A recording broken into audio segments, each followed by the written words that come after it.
Hi everybody. Handstand push-ups come up quite often during your class and in your programming, and I wanted to give you guys some sort of options that you can work on when it calls for handstand push-ups. So in class, you know where to go to help make improvements in your handstand push-up and not wasting your time trying to do one and actually not achieving any reps at all. So first step, we're going to do a downward dog handstand push-up. Pretty simple. Hands down, feet up. You can bend your knees or straight legs.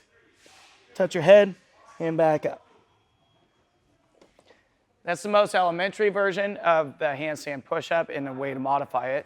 Second way to modify it is also a downward dog handstand push-up, but with your feet elevated. Put your feet at the back of the box, down and back up and push through.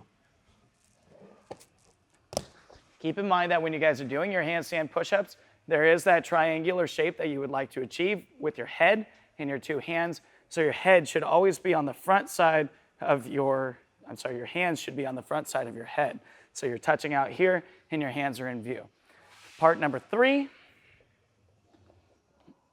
even though this is not a perfect replica of a handstand push-up, using a barbell and doing almost a shoulder press, but keeping the bar out in front, elbows close together, press up and push through.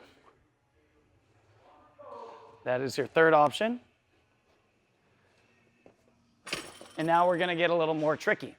Option number 4, we're going to do a box bridge handstand push-up. I love this one. It gets you in the lower trap. It's a great exercise at all levels of strengths. So you guys kick up, walk your feet down, position your hands so you don't have any lower back tension. Touch your head, push back up and through. That is slightly more realistic than the downward dog handstand push-ups because when you're doing the handstand push-up against the wall, the correct way, you're going to be leaning up against the wall and having to press that direction. So it makes more mechanical sense. And then the last one here, we're going to go building a tower. We call this the hamstring curl handstand push-up. I'm going to start back here, kick up with bent legs so I can find the box, hands in my position, touch my head, and then use my legs to draw me back up. And if all of those wear you out, you can also do negative handstand push-ups. I believe that we've done those before in our classes, but if you're not familiar, you're going to do a tempo on the descent, and as soon as your head touches the floor, you kick down.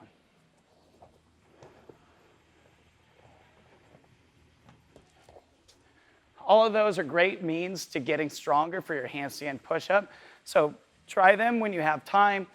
Pick which one you feel like you can utilize the best, and then go with it. That way you can do your handstand push-ups in the workout without having to come up with new ideas.